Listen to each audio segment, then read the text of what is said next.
पहला जो ईवीएम का के ऊपर जो सवाल उठ रहे हैं और वोटिंग किस तरह से होती है और कैसे फॉर्म 17C इलेक्शन कमीशन कहती है कि हम अपलोड नहीं कर सकते क्योंकि हमारा कोई संवैधानिक कर्तव्य नहीं है या कानून का कोई ऐसा प्रावधान नहीं है कि हम अपलोड करें। चलिए वो बात छोड़िए। आपको मालूम है कि हर एक मशीन का एक सॉफ्टवेयर होता है जो कैलकुलेट करता है कि कब फ़ोन आया कब नहीं आया। ये आपका मोबाइल फ़ोन है, इसका भी दो सिस्टम्स हैं जिसको हम बोलते हैं ऑपरेटिंग सिस्टम्स। ये हर एक मशीन का ऑपरेटिंग सिस्टम होता है, या तो एंड्रॉयड है या iOS ऑपरेटिंग सिस्टम है जिसको हम सॉफ्टवेयर बोलते हैं। अगर आपका पर्सनल कंप्यूटर है तो जो विंडो है वो आपका ऑपरेटिंग सिस्टम है। तो हर मशीन का एक ऑपरेटिंग सिस्टम होता है। वो ऑपरेटिंग सिस्टम सॉफ्टवेयर क्या करता है? सारी एक्टिविटीज़ मशीन की वो रिकॉर्ड करता है।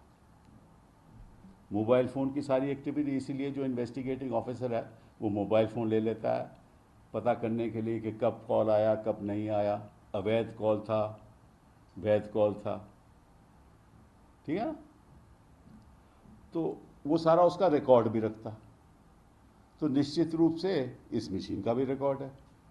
ये तो है नहीं कि इस मशीन का कोई रिकॉर्ड नहीं, हर एक मशीन का रिकॉर्ड होता है। इसको बोलते हैं एक्टिविटीज लॉग्स। लॉग होता है आपके मोबाइल फ़ोन में। लॉग क्या है? किस टाइम कॉल आया, वो सब लॉग्ड है। जैसे आपका हम अस्पताल में जाएं तो MRI होता है ना, तो MRI सब लॉग होता है, वो भी मशीन है। तो ये लॉग को हिफाजत से रखना चाहिए। ये लॉग से पता चल जाएगा किस किस्म वोटिंग खत्म हुई, किस वक्त वोटिंग खत्म हुई, क्या वोट वैध थे या अवैध थे, ये भी पता चल जाएगा। और ये बताएंगे कि किस टाइम कब वोटिंग हुई। अगर 6 बजे वोटिंग बंद होती है तो कैसे वहां वोटिंग हुई 5 से 6 बजे तक। तो ऐसे ही हर एक साइबर क्राइम ऐसे ही डिटेक्ट करते हैं लोग कि कौन सी धांधलेबाजी हो रही है, कैसे हो रही है। तो ये एक मैं समझता हूं कि एविडेंस है जो हिफाजत से रखनी चाहिए। इलेक्शन कमीशन 30 दिन के लिए ये डेटा रखते हैं, 30 दिन के बाद गायब हो जाएगा। क्रूशल डेटा है। तो हम आग्रह करते हैं कि इलेक्शन कमीशन, आग्रह क्या, ये उनकी जिम्मेदारी है क्योंकि हम आरोप लगा रहे हैं कि आप 17C फॉर्म आप अपलोड करते नहीं, ये बताते नहीं कि कितनी वोटें डाली गई, उनकी संख्या क्या थी,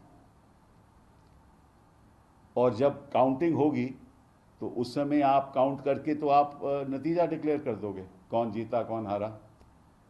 उस समय तो कोई कुछ कर नहीं सकता ना, फिर तो इलेक्शन कमीशन फाइल करनी पड़ेगी। तब तक पार्लियामेंट के नतीजे आ जाएंगे, सरकार बन जाएगी, तो उसका क्या फ़ायदा। तो ये जो लॉग्स हैं, ये जो डेटा है मशीन का, ईवीएम मशीन का, इसको लगभग 2 या 3 साल हिफाजत से रखना चाहिए। और हम चाहेंगे कि सुप्रीम कोर्ट डायरेक्ट करे, आदेश दे कि ये लॉग्स हिफाजत से रखने चाहिए इलेक्शन कमीशन को, और हर फेज ऑफ वोटिंग जो पोल में होता है वो रिकॉर्ड काउंटिंग से पहले बताया जाए, ताकि गलत अवैध तरीके से कोई प्रत्याशी जो है वो नहीं चुना जाए। एंड ये भी हमें पता करना चाहिए कि कैसे कैसे वोटिंग परसेंटेज कब कब कब हुई, ताकि ये देखिए, ये तो मशीन का मामला है ना, ये तो कोई छुपा नहीं सकता। और जब वोटिंग क्लोज डिक्लेयर हो गई और उसके बाद रिवाइज्ड आपने बोला कि इतने वोट और पड़े हैं, तो कैसे हुआ वो, जब वोटिंग डिक्लेयर क्लोज हो गई? तो एक बहुत ही महत्वपूर्ण मामला मैं देश के सामने लाना चाहता हूं कि अगर सुप्रीम कोर्ट कहती है कि हम बताएं कि किस तरह से अवैध तरीके से मशीन में मैनिपुलेशन होता है, तो हम तो बता नहीं सकते, क्योंकि हमारे पास तो कोई साधन नहीं है, ना सॉफ्टवेयर हमारे पास है, ना सोर्स कोड हमारे पास है, ना कोई दे सकता है। तो मशीन के पास तो सब कुछ है ना। तो अगर आप रिजल्ट डिक्लेयर कर दोगे और ये रिकॉर्ड मशीन में ही रहेगा और किसी को पता नहीं चलेगा, तो कैसे पता चलेगा कि अवैध तरीके से वोटिंग हुई या अवैध तरीके से कोई प्रत्याशी को डिक्लेयर किया गया कि वो मेंबर ऑफ पार्लियामेंट बन गया? ये एक बहुत ही अहम सवाल हम उठा रहे हैं और इसमें कोई झिझक नहीं होनी चाहिए इलेक्शन कमीशन को ये डेटा देने का और काउंटिंग के पहले ये बताने का कि ये कब वोटिंग खत्म हुई और किस तरह से खत्म होने से पहले कितने कैसे वोट पड़े। क्योंकि होता क्या है कि जब 5:30 तक या 5:45 तक लोग चले जाते हैं, वोटिंग खत्म हो जाती है, तो जो बाकी जो लोग जिन्होंने वोट नहीं किया, वो बटन दबाए जाते हैं। ये भी पता चल जाएगा मशीन से, ये सब जानते हैं। तो इस बात की कोई झिझक नहीं होनी चाहिए और इसमें कोई वक्त नहीं लगेगा, क्योंकि आप वोट तो काउंट नहीं कर रहे, आप तो केवल बता रहे हो, जो डेटा है आपका मशीन का बता रहे हो। तो पहला तो हमारी आग्रह ये है और हम चाहेंगे कि सुप्रीम कोर्ट आदेश दे कि ऐसा हो। दूसरा, ये जो फॉर्म 17C है, ये तो प्रदेश वाइज रखा जाता है ना, हर प्रदेश में।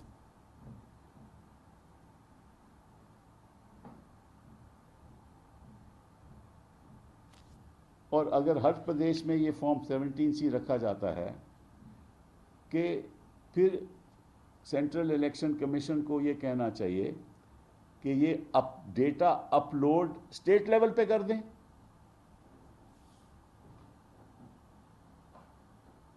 क्योंकि वो तो स्टेट लेवल के, सारा इलेक्शन तो स्टेट लेवल पे हो रहा है ना, under the control of the CEC। तो डेटा 17C फॉर्म तो वही है ना सारे, तो वहां अपलोड हो जाए,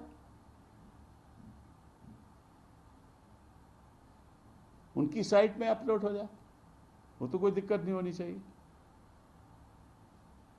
तीसरी बात, जो भी महत्व उसका भी महत्व है, लेकिन मैं देश के सामने वो बात लाना चाहता हूं, ये जो पोस्टल बैलेट है ना,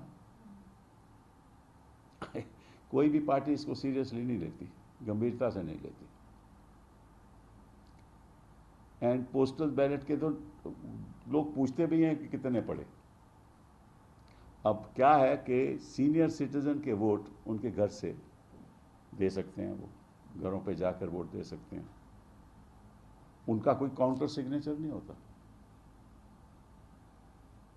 तो मालूम नहीं कितने ऐसे वोट होंगे, कोई पारदर्शिता है ही नहीं।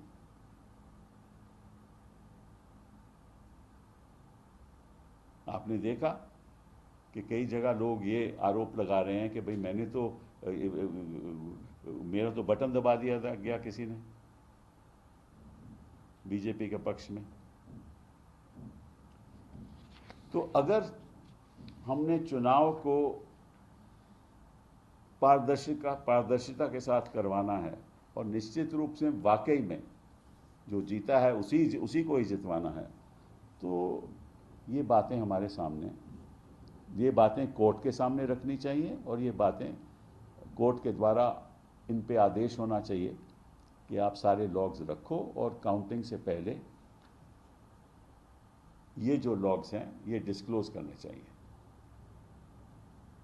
और तब पता चल जाएगा कि काउंटिंग में, काउंटेड वोट्स में और पोल्ड वोट्स में कितना अंतर है। नहीं होगा अंतर तो कोई दिक्कत नहीं है। अब ये कहते हैं कि अंतर हो ही नहीं सकता, फिर तो कोई दिक्कत ही नहीं है, फिर तो आप बता ही सकते हो कि आप खुद कहते हो कोई अंतर नहीं है, और अगर अंतर है तो फिर आप काहे को छुपा रहे हो। और पहले होता था, स्टेट लेवल पे अपलोड होता था पहले, ऐसे ही नहीं, ऐसे ही नहीं जो हम जो कह रहे हैं वो कभी पहले नहीं हुआ। और ये तो हमारे चीफ इलेक्शन कमिश्नर जो रह चुके हैं कुरैशी साहब, वो भी कहते हैं ये बात।